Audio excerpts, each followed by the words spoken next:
Okay, so magandang gabi sa lahat ng nakikinig at sumusubaybay ng ating programang Media Patrol. Nandito naman po tayo at magkakasama-sama sa loob ng isang oras.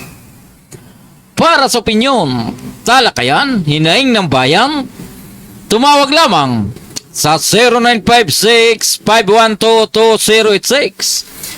Siyempre, dito lamang po yung sempilan ng Paranaque Net Radio Worldwide, Luzon, Visayas at Mindanao. Ito po ang inyong lingkod, Gaspar Latam, na nagsasabing sa umaga, sa tanghali, maging sa gabi, tayo magkakasama-sama dito po sa ating programang Media Patrol. Ngayon po ay Lunes, September 8. Anong tawag dito? Ano ni Mama Mary? Yung pagdadalang tao ba tawag diyan? At mamaya-maya nga, Mr. Chairman, palabas natin si Mama Mary, ano? At doon po sa ating mga kaibigan dito sa Metro Manila ay batid po natin na yung panahon, pabugso-bugso ang ulan at ang init naman ay nandiyan dyan, at yung pong traffic nandiyan dyan, at yung pong trabaho nandiyan dyan din. Marami po tayong mga kaganapan ngayon na hindi inaasahan. Diyan po sa Kongreso, mainit ang kantahan. Tila buong-buo ang boses nung mag-asawang Diskaya, no? Nakita naman natin na talagang maraming mga pangalan ang ikinanta nung mag-asawang Diskaya. At doon po sa mga kababayan natin na nanonood, lalong-lalo na po yung investigation dyan sa Kongreso at ang pagpapalit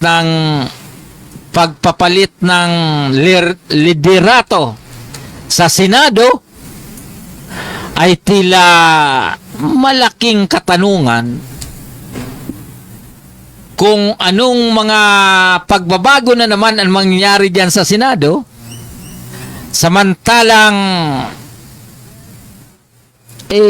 sa Kongreso naman tila natutumbok yung ako, Bicol. At ganun din po itong the Speaker of the House ay tila lumalabas din ang partisipasyon di umano sa komisyon mula sa mga kontraktor. Tayo naman malinaw na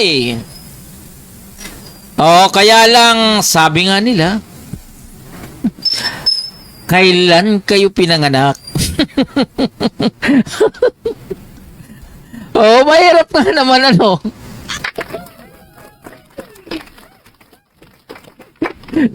Naulit na naman tuloy yung napanood natin na sini kay Eddie Garcia. Parang 70s or 80s yun. Tungkol sa mga proyekto ng DPWH. Ay, nako naman, parang kailan ba kayo pinanganak? Bakit parang tulog na tulog kayo sa kangkungan? Sa korupsyon dyan po sa DPWH. Ang inyo pong lingkod, reporter, nagsimula po ko 2002 Ngayon po ay 2025 na. Halos 23 years na po tayong nagpapalaot sa usapin ng pamamahayag, sa usapin ng reporting, sa usapin ng interview.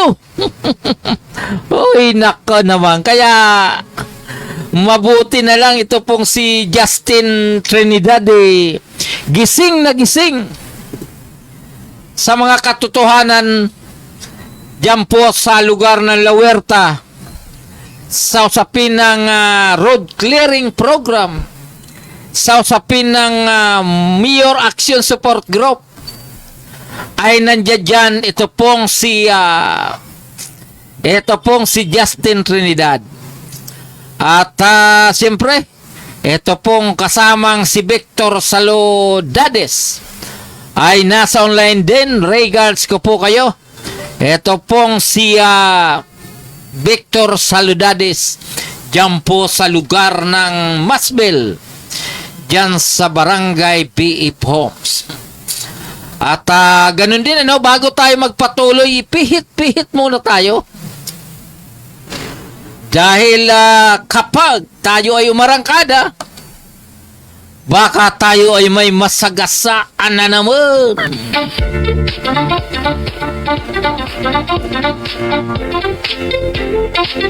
Kaya mas maganda siguro na tayo ay bumati na muna sa ating mga, sabi nga po nila, yung mga maasahan na kaibigan, maasahang kasama, at talagang lumalaban ng parihas.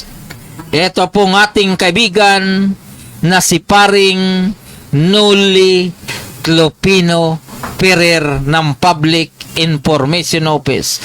At isasama na rin po natin, ito pong sila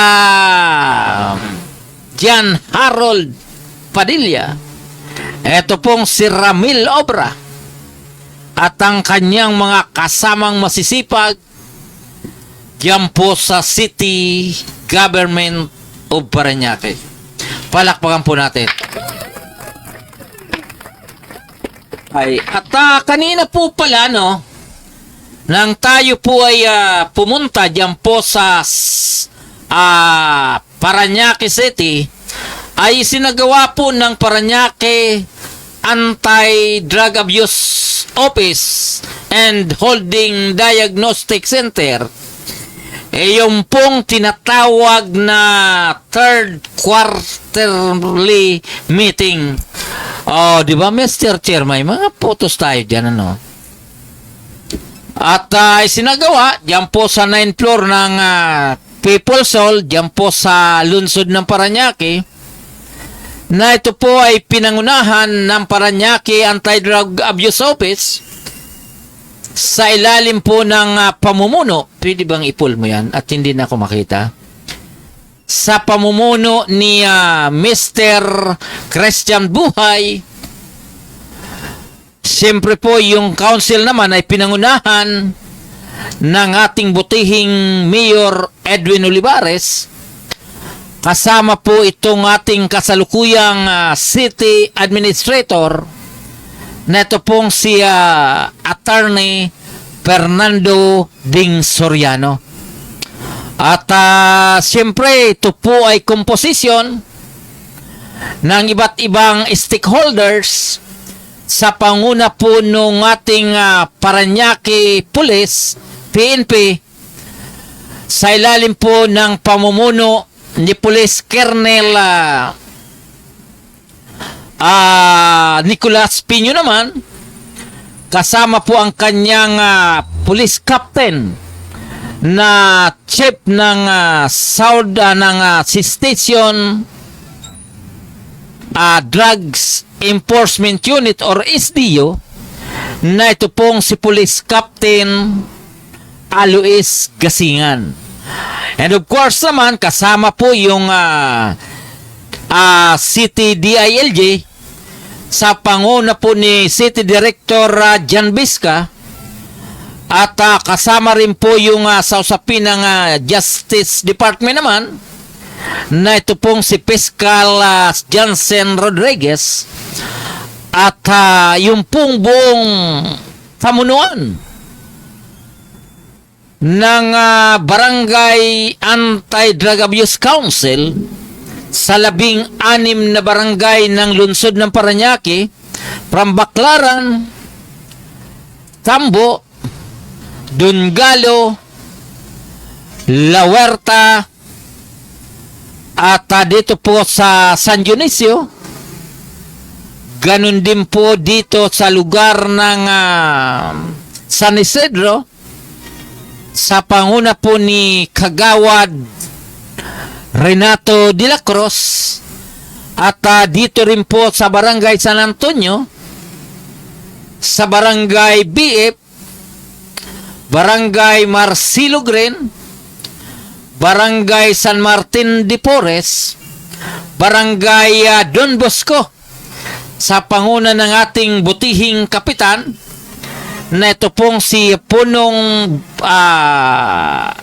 Barangay Mar Jimenez, at ganun din po ang kanyang barangay focal person, at dito po sa lugar ng Sambali, Merville, Monwok, ay sila po ay dumating sa usapin ng Parañaque Anti-Drug Abuse Council quarterly meeting.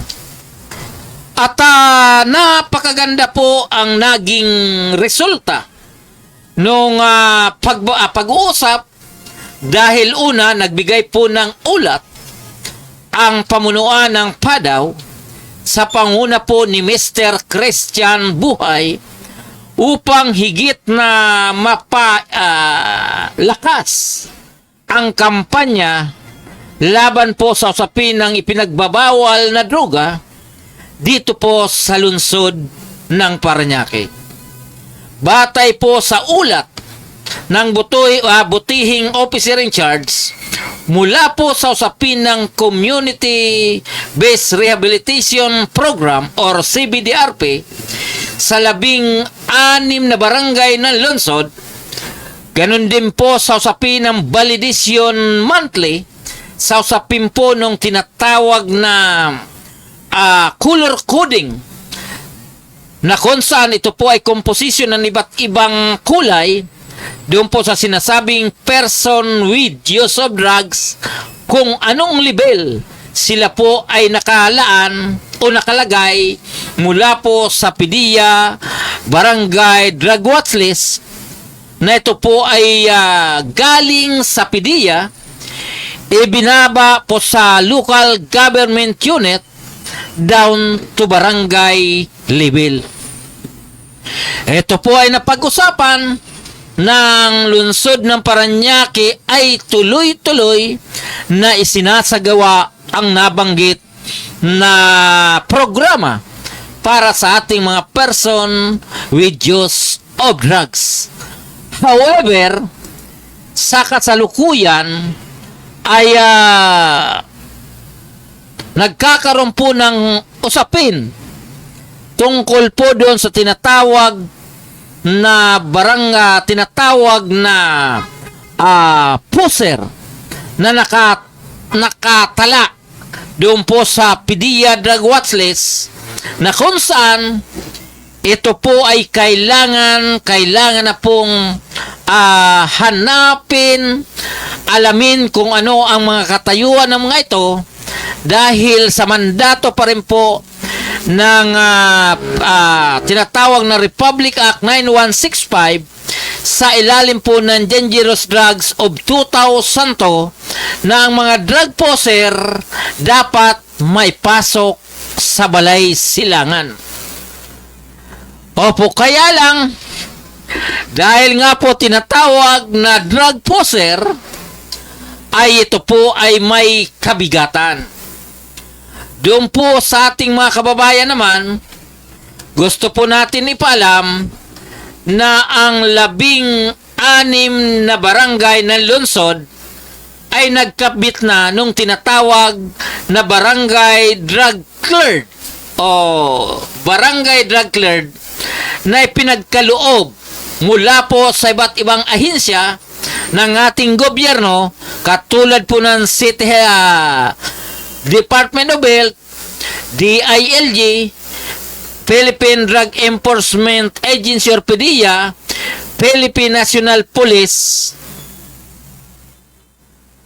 Ito pong mga ahensya ng ating gobyerno na to ay nagkaroon na po ng validation sa 16 na barangay at napagkaluban na po ito nung tinatawag na sertipiko na nagpapatunay ang 16 na barangay ng lungsod ng Parañaque ay nasa ilalim nung tinatawag na barangay drug cleared.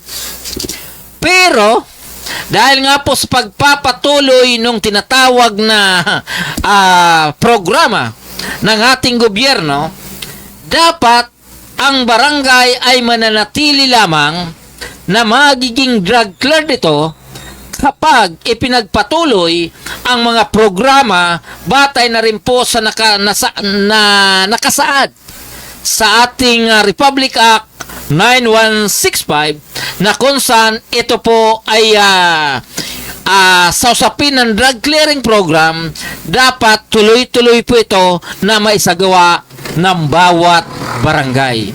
So, tayo po ay nagsimula sa usapin ng drug clearing program. Ito po ay taong 2019, 2020, 2021 at 2022 na kung saan tayo po ay sumailalim sa usapin ng pandemic.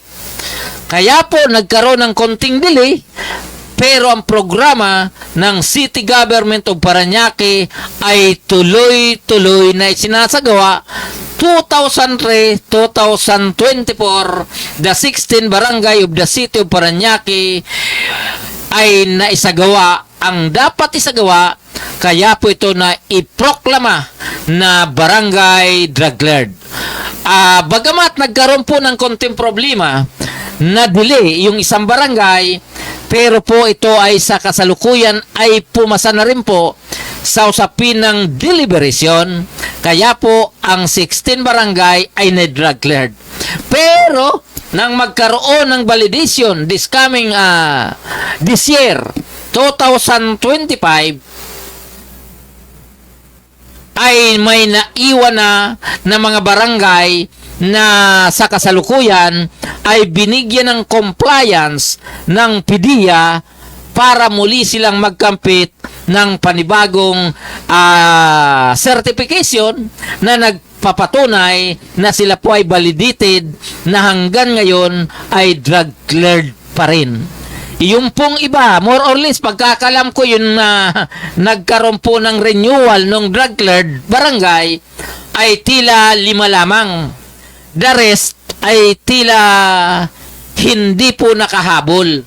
Kaya po, yung pong inaasam-asam sana natin na maging city drug cleared ay tila sa kasalukuyan ay nakahang pa rin o nakabitin dahil sa usapin ng compliance ng mga barangay na sa kasalukuyan ay mayroon po silang ipoprovide, lalong-lalo na po sa usapin ng drug poser doon po sa kanilang mga barangay na dapat ito po ay may pasok na sa balay silangan.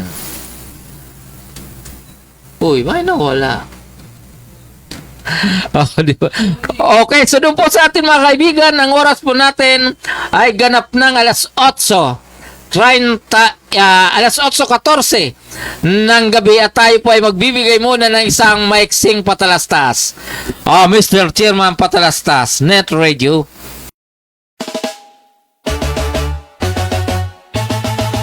Parañaque Net Radio, kami ang kasama mo.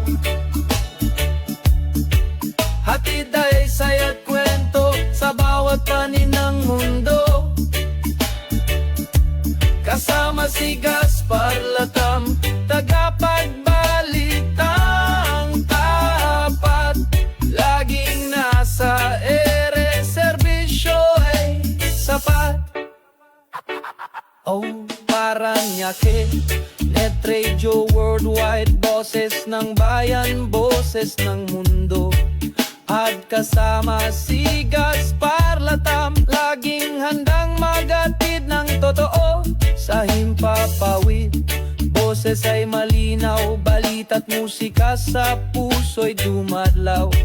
Mula sa bayan ng Paranaque hanggang sa dulo ng mundo, dalay pag-asa at ngiti. O Paranaque, Net Radio, kami ang kasama mo. Hatid ay saya't kwento sa bawat panig ng mundo. Kasama si Gaspar Latam, tagapagbalitang tapat. Laging nasa ere, serbisyo ay sapat. Kwento ng masa, boses ng bawat isa. Makulay na buhay dito ay nagsasama. Walang hadlang, oras o distansya, basta't neto'y bukas, abot namin ang lahat. O Paranaque, Net Radio, kami ang kasama mo. Hatid ay saya't kwento sa bawat panig ng mundo. Kasama si Gaspar Latam, tagapagbalitang tapat. Laging nasa ere, serbisyo ay sapat. Kung Paranaque, Net Radio Worldwide, boses ng bayan, boses ng mundo. Pagkasama si Gaspar Latam, laging handang magatid ng totoo.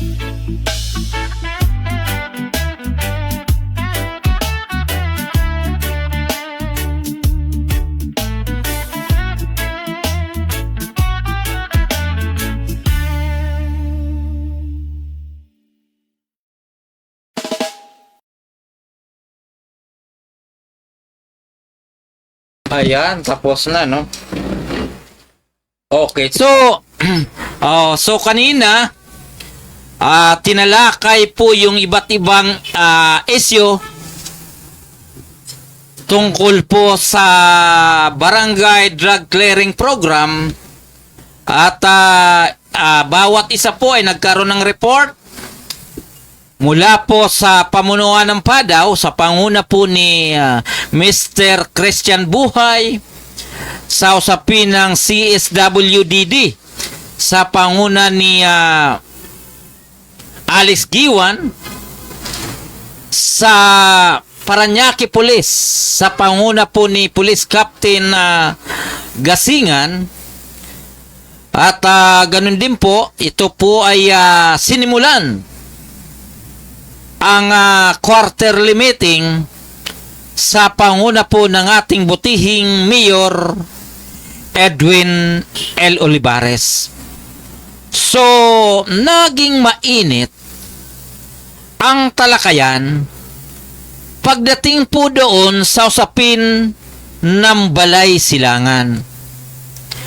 Tinalakay dahil ang tinatawag po kasing PWODs o person with use of drugs ay may iba-iba po kasi itong level.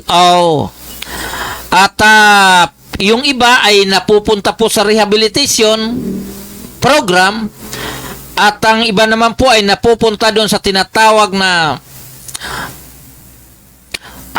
siyempre yung pong mga nakakasuhan, nakukulong, nabibilanggo. At yung iba naman na talagang willing makipagtulungan, yung pong mga drug poser ay napupunta doon po sa tinatawag na Balay Silangan. Opo, so ang Balay Silangan po, gusto po natin ipalam sa ating mga kababayan, ang ipinapasok po rito, yung pong tinatawag na drug poser o kaya drug poser drug user pa. So, siya po ay pwedeng ipasok sa balay silangan basta sila po ay poser. Kaya lang, dalawa po ang kanilang magiging program. Rehabilitation at saka yung po tinatawag na reformisyon. Opo, kapag ikaw ay drug poser, automatic na ikaw po ay mapupunta sa tinatawag na reformisyon. Kasi ang program po nito ay tungkol po sa reformisyon. Dahil may mga drug poser po kasi na hindi naman po sila gumagamit, pero mga negosyante naman. Mga negosyante ng droga. Opo, kaya sila, batay sa programa ng PDEA na ibinaba sa city, wala naman pong magawa ang ating mga nasa Paranaque Anti-Drug Abuse Office o sa ibang city or local ADAC dahil tayo po ay sumusunod lamang doon po sa programa mula po sa national level. Ngayon, kung yung pong mga kababayan natin ay may mga katanungan, bakit ang drug poser ay dinadaan pa rin po sa balay silangan? Bakit ang drug poser ay dinadaan pa rin po sa usapin ng programa ng reformisyon? Dahil nga po, sila ay nangangailangan pa rin ng tulong ng gobyerno na kung saan ang gobyerno naman, kung sila po ay naliligaw ng landas, dapat sasaluhin po sila ng gobyerno. Opo, kaya lang nagsasabi, kung sila nga po ay mga perwisyo sa komunidad, perwisyo sa barangay, bakit hindi na sila ikulong? Opo, sa amin po kasi, sa ilalim ng local ADAW o local ADA, ang mga PDEA Barangay Drug SWAT List, papilang po yan na ibinaba sa local, na ibinaba rin po ng local papunta sa barangay. Inuulit po natin, papel lang po yan, papilang. Wala pong legal basis kung sila nga po ba ay drug poser o kaya po sila drug user. Di ba? Wala po tayong legal basis para agad-agad na sila po ay ikulong. Ganon din po doon sa mga nasa PDEA drug watch list na di umano ay user, wala rin po tayong basis na sila nga po talaga ay user. Kaya ang ginagawa doon po sa local, down to barangay level, sila po ay kinakausap, sila po ay pinapasyalan doon po sa kanilang tahanan. Sila po ay iniimbitahan doon po sa barangay para alamin talaga o kausapin kung sila po ba talaga ay gumagamit ng, kung sila po ba ay willing na magpasailalim sa programa ng ating gobyerno. So ngayon, ano po ba ang programa ng ating gobyerno kung sila nga po ba ay involved sa ipinagbabawal na gamot? Simple lang po yan. Kung sila po ay low risk o moderate o high risk, mayroon po yan tinatawag na sila po ay dumadaan sa interview at kung ano po ang resulta doon po sa interview na yan, sa tinatawag na intake interview, Pagkatapos ito po ay ginagawa po ng mga ating mga expert, ng ating mga doktor, ay nagkakaroon po sila ng validation doon o mayroon po silang tinatawag na recommendation kung siya nga po ba ay low risk, moderate o high risk. Opo, at pagkatapos niyan, kung sakasakali nga pong sila ay talaga naman na drug user, sila naman po ay dadaan sa usapin ng drug test. Opo, so kapag sila po ay na intake interview na at mayroon na po ang tinatawag na drugs dependency examination result, sila po ay mag-undergo na nung tinatawag na Community Rehabilitation Program or CBDRP, Community Based Rehabilitation Program, na ito po ay isinasagawa doon po sa mga barangay once a week lamang. Isang bisis, isang linggo.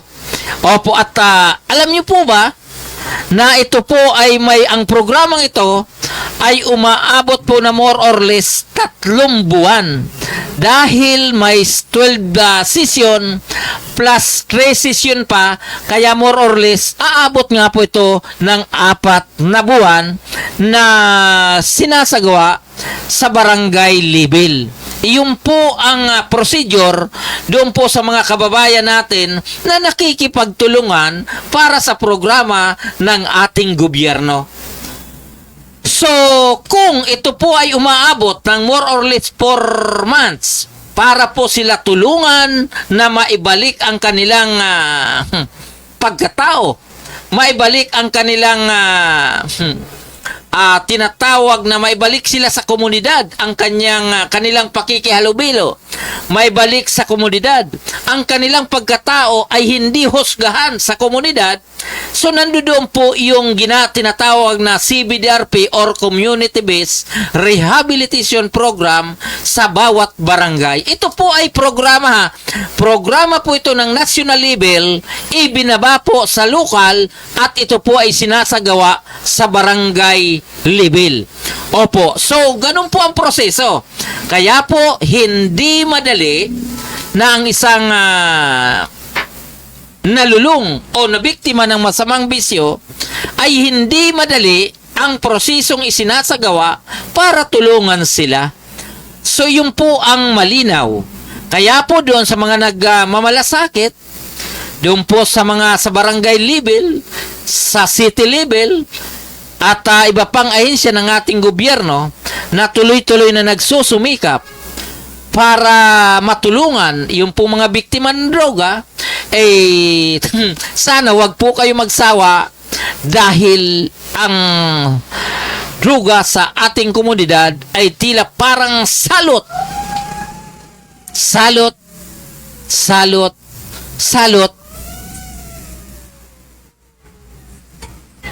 na nagaganap sa bawat barangay, sa bawat panig ng Pilipinas. Ganun din po sa bawat panig ng mundo. So, di ba? So, mabigat sa totoo lang. Kaya kanina ay naghahang na yata tayo. Kaya kanina ay isinagawa po yung tinatawag na third quarterly meeting ng Parañaque Anti-Drug Abuse Office. Okay, so doon po sa atin mga kaibigan, Luzon, Visayas at Mindanao. Ang oras po natin ay ganap ng alas 8:48 ng gabi. Dito lamang po yung sempilan ng Parañaque Net Radio Worldwide. So, yun po ay napag-usapan natin. Yun po ay uri ng proseso para sa pagmamalasakit sa mga kababayan natin na nabibiktima ng ipinagbabawal na droga. So, yun po ang latest, Okay, so lilipat na po tayo sa usapin ng baha, sa usapin po nung massive na pagbaha sa iba't ibang panig ng ating lugar sa Pilipinas, lalong-lalo na po dito sa Metro Manila. So, ng mga 2014 or 2012, masigasig po yung tinatawag na resilience. Tayo po ay nakatin ng iba't ibang uri ng forum, nang tayo po ay very active sa media coverage. Napakatagal na po itong pinag-uusapan sa usapin ng pagbabago ng rotation o pagbabago ng klima ng mundo. So, napakatagal na po ito yung tinatawag na climate change, di ba? Napakatagal na po ito. At ngayon ay talagang nararanasan natin dahil kahit tag-init, umuulan, kahit tag-ulan, umiinit, kahit kaunti lang ang baha, tumataas na po kagad ang tubig, rumaragasa na kagad ang tubig, kahit kaunti ang ulan. So may tuturing po natin na ramdam na po natin ang tinatawag na climate change. So, ngayon, usong-uso yung pagbabaha. So, lumalabas na yung paghahanda natin sa pagbabago ng panahon, sa paghahanda po natin ng ating komunidad, ng ating lugar, para hindi lamunin ang ating komunidad nung malalakas na baha, malalakas na ulan. But unfortunately, ramdam po natin ang katotohanan na yung pong pagsusumikap ng ating gobyerno tungkol po sa usapin ng flood control, malinaw na hindi po ito naisagawa dahil yung pong corruption sa gobyerno o sa DPWH ay lumala. Kasama na po rito yung tinatawag na ghost project sa DPWH. So malinaw naman na ito po ay sa tanggapan pa lamang ng DPWH.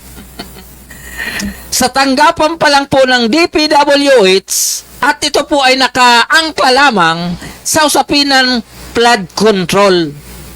Sa flood control pa lang, apaw na po yung tubig sa kabahayan, apaw na po ang tubig sa mga kalsada, dahil apaw din po ang naging korupsyon na naganap diyan po sa DPWH. So malinaw na po yan dahil sa series of investigations sa Senado, even dito sa Kongreso, na tila arangkada na, nagsisilabasan na po yung mga pangalan ng buhaya. Kasama na po yung pangalan ni Lulong, ay tila nasapawan na rin po nung mga pangalan na ibinunyag nitong magkasawang Diskaya, na sila po ang pinakasikat na kontraktor sa kasalukuyan na tinatarget o sentro ng investigasyon.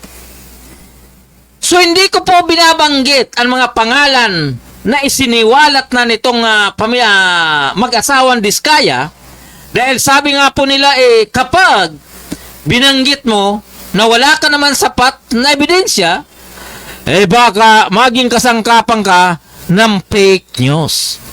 Baka makasangkapan ka nung realignment nung mga tinatawag na pagkakanta ng mag-asawang Diskaya, dahil marami po nagsasabi na bakit tila selective ang kanilang mga binibitawan mula po sa pangalan ng kontraktor, mula po sa pangalan ng mga taga DPWH, ganun din po selective din yung pong taon kung kailan nangyari o kailan naganap ang mga corruption sa usapin yan po sa DPWH. So, hindi pa rin po sa akin malinaw kung ang investigasyon po ba talaga ay nakasintro lamang sa taong 2022, 2023 or hanggang 2024 na sa kasalukuyan po ay pumutok na sa taong 2025.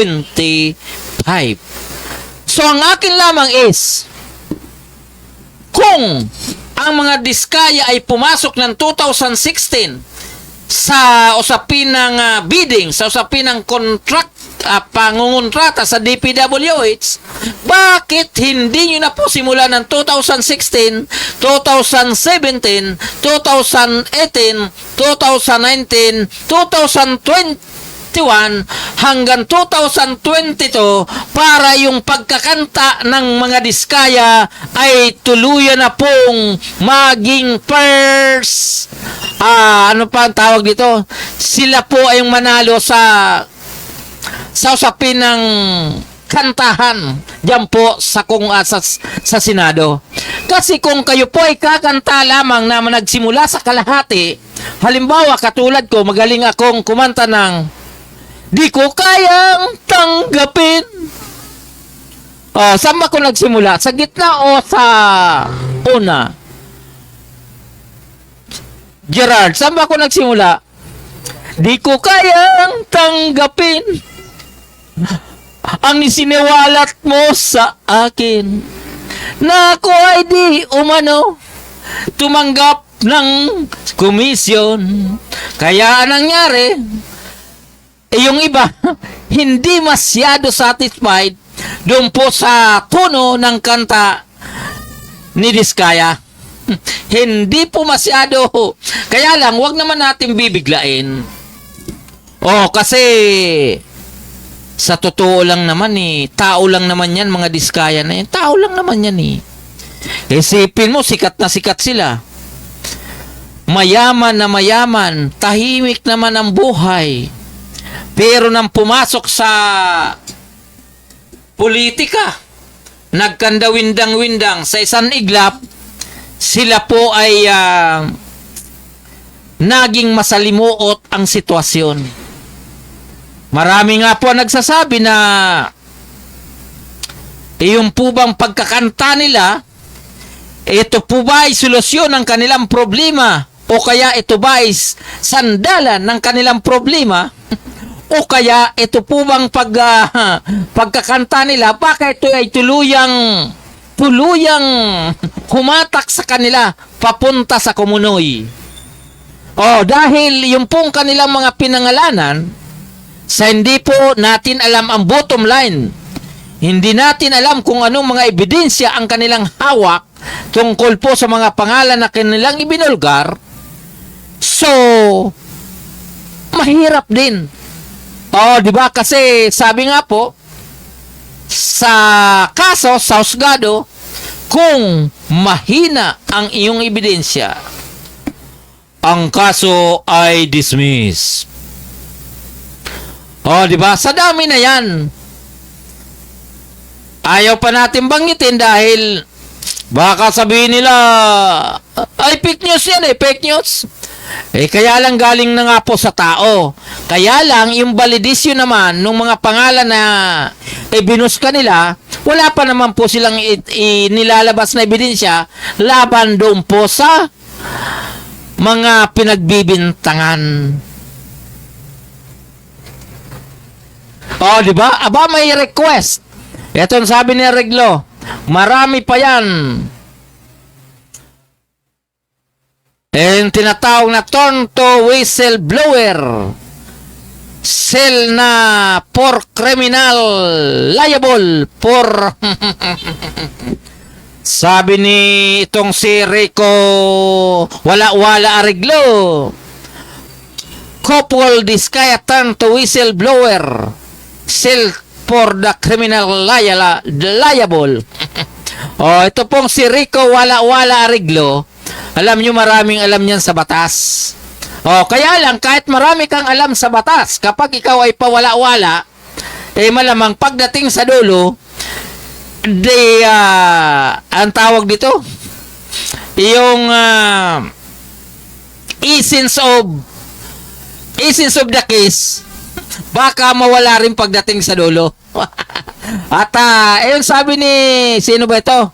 Janet Pascualatam, nag-request na ng ang kantahin mo press ay hello. Aba, Mayilo, ang sinabi niya, hello, it is me you're looking for. I can see it in your eyes. I can see it in your smile. Aba, makakangiti pa ba yung mga ibinunyag ni Diskaya couple? Oh, di ba? So parang napakahirap pa kayang hello. Parang ang hirap naman yata mangumusta ka kung yung pinagkakatiwalaan mo, yung pinagbigyan mo ng bilyon-bilyong pera, sa ngayon ay tila hindi na naghihilo sa'yo. Oh, di ba? Kasi sabi nga ni Diskaya, tinext namin, hindi nag-reply eh. Tinawagan namin ni Hello, wala. Kaya, yun sinasabing, hello! It is me you're looking for. I can see it in your eyes. I can see, mukhang yun, mukhang malabo na yun. Malabo na ito kay Janet Pascua. Mukhang mahirap yung tinatawag na hello. Hello, it is me you're looking for. Mahirap yan, mahirap. So, ano ba yan? Ang programa natin dahil dito sa mga isyong lumalabas, napapakanta tuloy tayo, ha? Oh, so, sabi nga nila, para hindi ka masyado high bloodin, pihit-pihit muna. Manibila ng masa, pihit sa kanan, pihit sa kaliwa. Oh, kaya doon sa ating mga kaibigan, ha, kung ang ating programa ay may kasamang kanta, dahil may kumanta sa Senado na nagsimula sa gitna. Iyon ang problema. Hindi muna tayo mag-live. Alam mo naman matalim na dila ko. Oh, bahala ka. Basta Rico Wala-Wala Ariglo. Oh, di ba? So, mahirap nga naman kapag kumakanta ang isang whistleblower na nagsisimula sa gitna. Kaya mas maganda doon kung talagang nagsasabi ka ng totoo, sinabi mo naman na malinaw na nagsimula ka ng 2016, dapat mula 2016 hanggang 2024 o 2025, ikanta mo na lahat yan para buo ang lyrics. Oh, di ba? Pwede ba yon? Pwede ba yon? Ikanta mo na. Para magkaalaman. Dahil ang sinasabi nila, isipin mo, si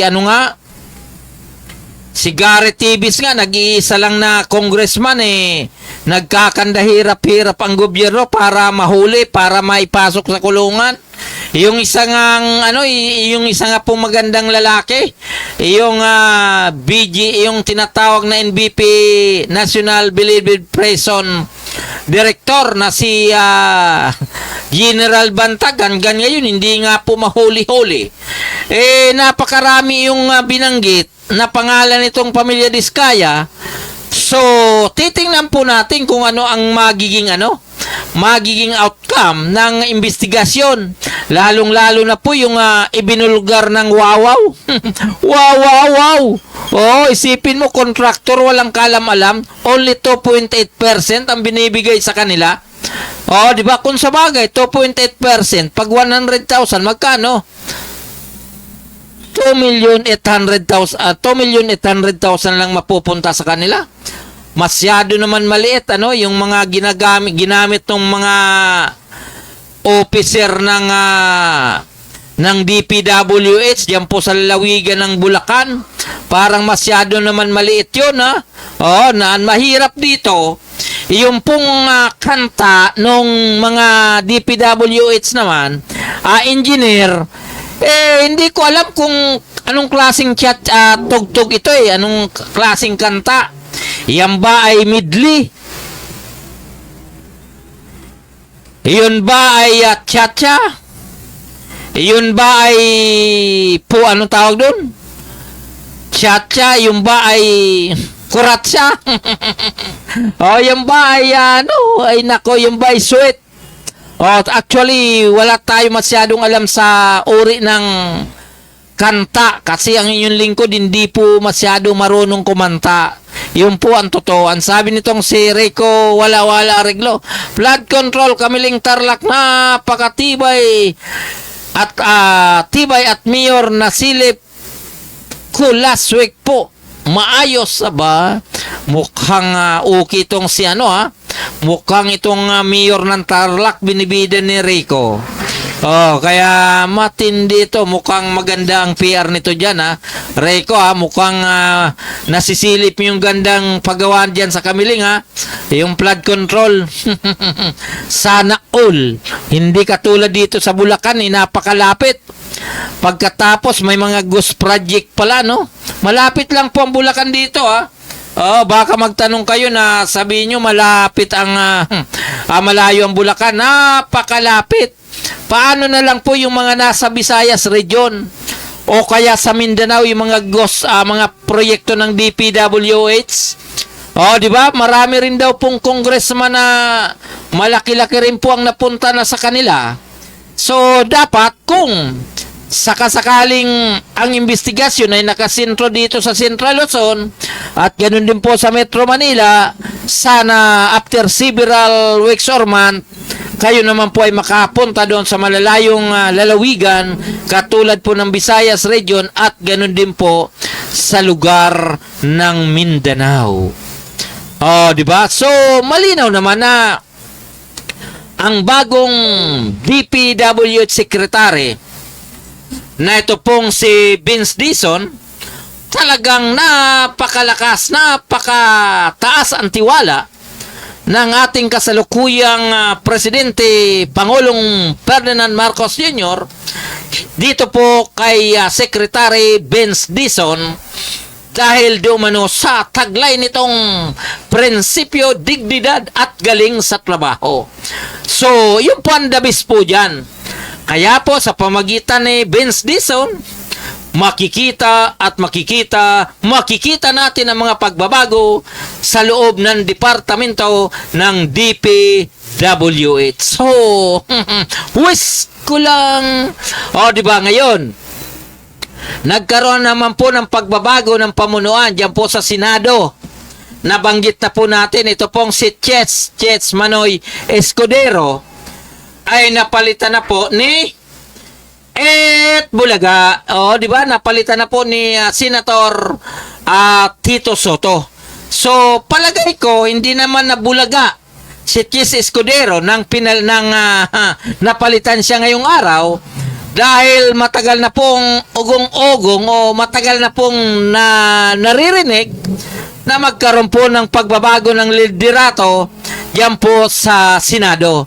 Sa umpisa pa lang sa series of investigasyon na kung saan na ito pong si Chess Escudero ay tila talagang nabahira ng kanyang integridad, dignidad, responsibilidad bilang isang Senate President dahil di umano sa hindi fair na laban mula pa po doon sa usapin po ng paglilitis ng ating kasalukuyang Vice Presidente na si Sara Duterte doon sa usapin ng impeachment trial na di umano ay hindi nagiging fair ito pong si Chess Escudero.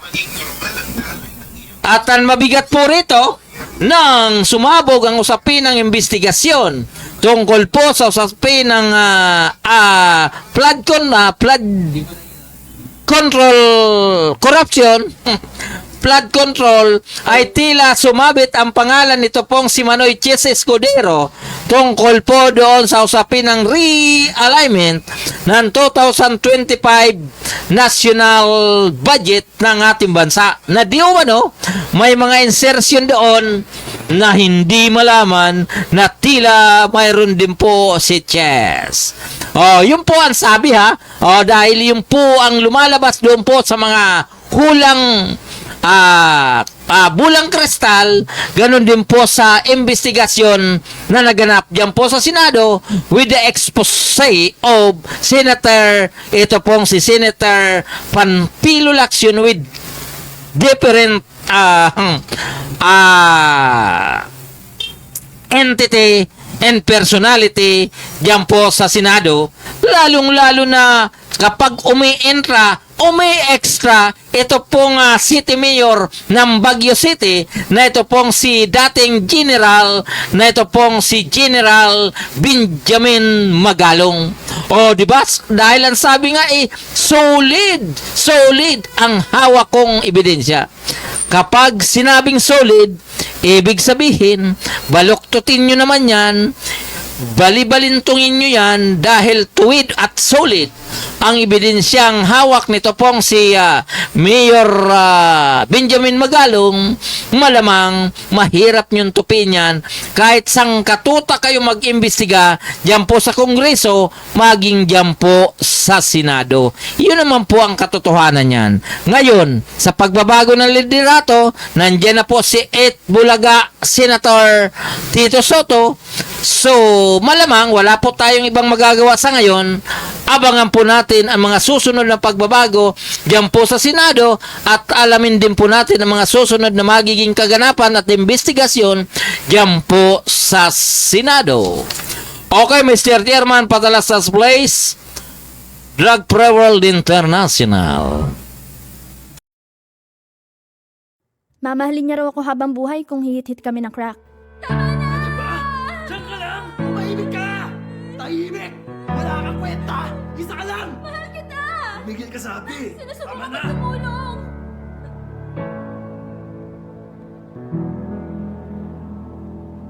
Asan ang pera? Oo, ito na. Bakit mo siya tinatanong? Ha? Sige natin. Sige. Kwenta.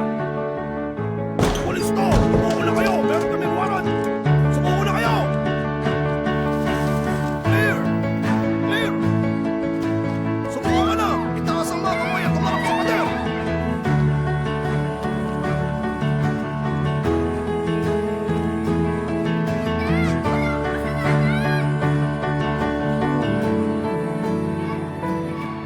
Mamahalin daw niya ako habang buhay kung sasabayan ko siyang humit-hit ng crack. Nagsinungaling siya. Alamin ang katotohanan tungkol sa crack. drugfreeworld.org. Sabi nila kung gagamit ako ng coke, makakapag-party ako buong magdamag. Ang ganda. Salamat, ma. Sige, anak. Mag-enjoy tayo mamaya. Sige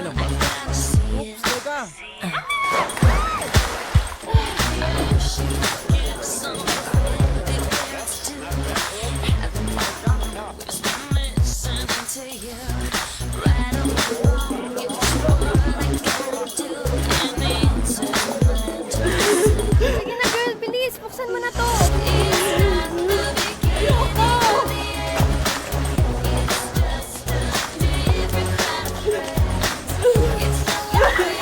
Sabi nila kung gagamit ako ng coke, makakapag-party ako buong magdamag. Nagsinungaling sila. Alamin ang katotohanan tungkol sa cocaine. drugfreeworld.org. Sabi nila makakatulong ang shabu na makapasa ako sa mga exam.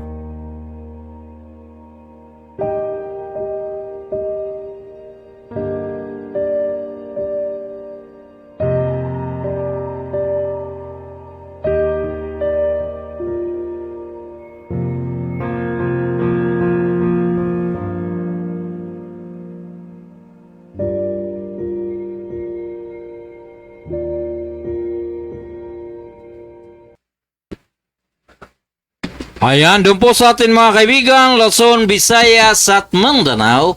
Ang oras po natin ay ganap ng alas 9:13 ng gabi. Dito lamang po yan sa ating programang Media Patrol.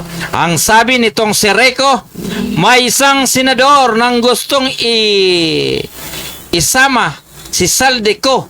Gustong kunin ang Blue Ribbon Committee. Oh, di ba? So, talagang patutungo na yan dyan. Dahil nagkaroon na pong pagbabago ang liderato, natural, magbabago rin po yung mga committee ng mga yan. Kaya kung anuman ang mga kaganapan, diyan po sa lugar ng Rojas Boulevard, makapagal diyan sa lugar ng Senado. So, titingnan natin ang magiging kaganapan bukas, makalawa at sa mga susunod na araw. Oh, di ba? So, ngayon po inuulit natin. Ano ngayon ni Mama Mary? Kaarawan ba ngayon ni Mama Mary? Paglilihi yata ngayon ni Mama Mary, September September 8. Oh, di ba? Ano ba nakalagay? Tingnan nga natin. Ano ba nakalagay? Birthday ba? Di ba? Happy birthday. Birthday po pala ni Mama Mary. Sigurado ko, chairman di ba? So, basta ano ngayon ni Mama Mary? September 8. So, doon po pala sa ating mga kasama sa Philippine Digital Media Society Incorporated. At tayo po ay tuloy-tuloy na nag-organize at sa October 25 ay magkakaroon po tayo ng o-taking para doon sa mga city director. At gusto ko pong ipalam sa inyo na ang inyo pong obligasyon ang ibinigay po sa inyong role, posisyon ay city director. Hindi po kayo pasyente. Di ba? Ibig sabihin, kapag kayo po ay director to direct, kayo po ay ang mamamahala sa isang syudad sa pamagitan po ng Philippine Digital Media Society. Di ba? May ano po kayo? May dating. Di ba? Hindi po yung kung ano-ano yung mga nasa isip Paano tayo makakarating sa paruroonan kung sa umpisa pa lang lingong kayo ng lingon na hindi niyo alam kung saan kayo patutungo? Di ba? So kapag ikaw ay isang direktor, itinalaga ka doon sa isang syudad o sa isang city o sa isang bayan, ang main target mo ay yung pong tinatawag na makipag-coordinate doon po sa ating mga person in authority doon po sa inyong area of responsibility. Di ba? Kaya doon po sa mga interesado, makipag-coordinate po kayo kay Mr. Director Freddy Lopez para maayos po ang inyong mga ID at saka yung mga giging mga papel ninyo after the o-taking. Dahil magkakaroon po kayo ng certification. This is to certify that blah blah blah is the city director of PDMSI in the city. Yun po nakalagay sa certification na kung saan kayo po ay may full capacity para po sa nabanggit na lugar. So, yun po ay inuulit natin. Ganun din po sa mga kasama po natin sa Parañaque Net Radio na sa kasalukuyan ay tila nawawala. So, nasa inyo po yan dahil ang batayan po natin ay ang 2025 ID. Kung wala po kayong 2025 ID, pagkatapos tuloy-tuloy po kayong gumagamit ng media, ay hindi na po kayo entitled to use that kinds of paraphernalias or use the uniform of the media with the logo of Parañaque Net Radio. So, malinaw naman po yan, ha? Sana maging malinaw sa atin na tayo naman po ay kasama sa isang media organisasyon na kung saan mayroon po tayong dapat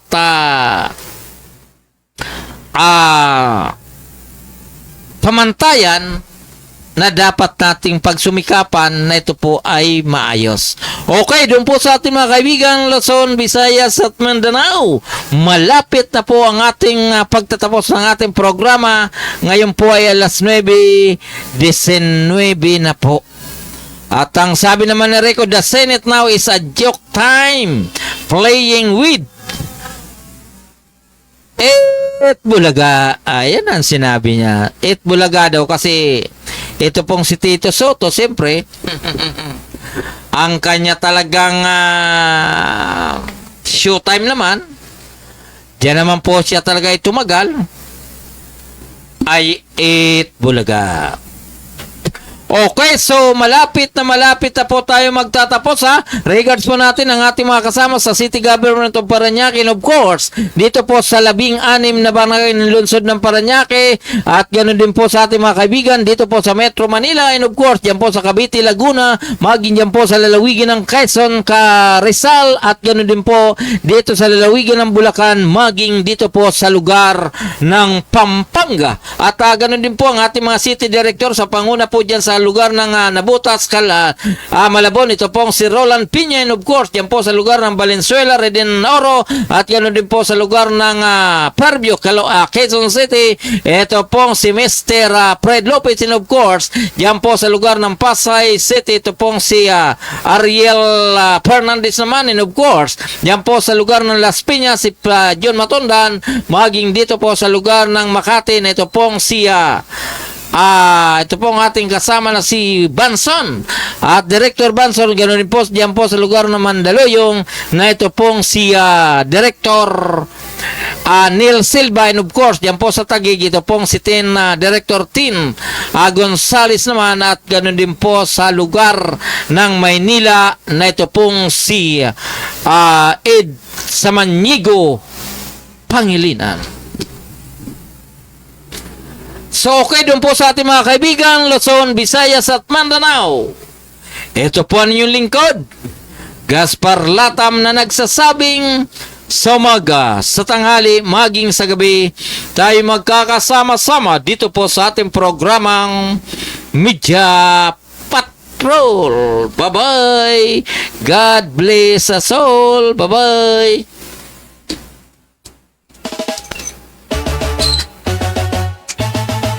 Gerald, yung mga binigay ko pala sa yung at sikasuhin mo na ulit kasi isa na yun sa maging ipagbati natin sa mga mga kapitan. Memorize mo na ba? Sino ang kapitan ng Baklaran?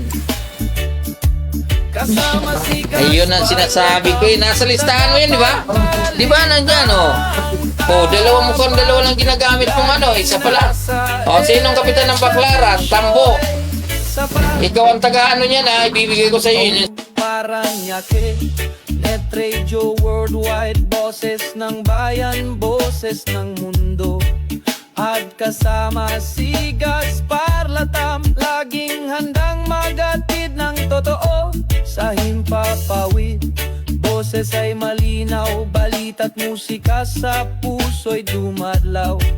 Mula sa bayan ng Parañaque hanggang sa dulo ng mundo, dalay pag-asa at ngiti. O Parañaque Net Radio, kami ang kasama mo. Hatid ay saya't kwento sa bawat panig ng mundo. Kasama si Gaspar Latam, tagapagbalitang tapat. Laging nasa ere, serbisyo ay sapat. Kwento ng masa, boses ng bawat isa. Makulay na buhay dito ay nagsasama. Walang hadlang, oras o distansya. Basta't neto'y bukas, abot namin ang lahat.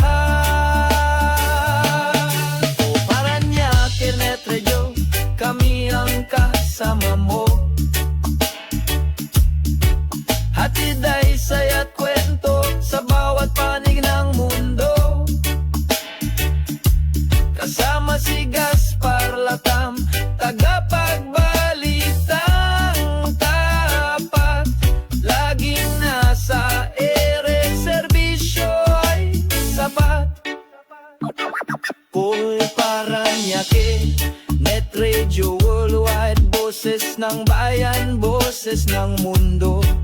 Pagkasama si Gaspar Latam,